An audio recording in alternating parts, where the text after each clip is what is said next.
my name is Annemijn and this is my brother Floris. Together we are forming the Rolos.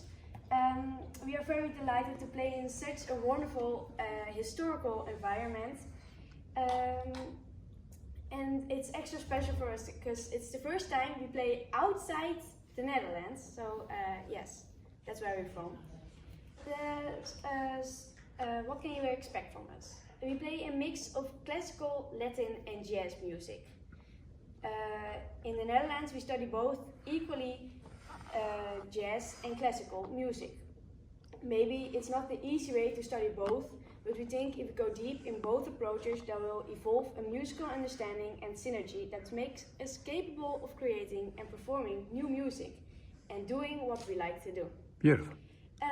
The composition we're going to play for you is one of my own compositions. It's called Pepper and I wrote it as an assignment of my jazz violin teacher, Julia Philippens. When I finished it, I sent it to a Dutch composer contest where Floris and I made it through the finals and even performed it with a professional orchestra in a great concert hall. My composition was based on a Cuban clave pattern, so a lot of percussion was in it. Even a lovely solo part for the percussion. You can imagine it's quite a job to bring it down for a duo, but I think we managed it. Floris even plays the percussion solo on the piano.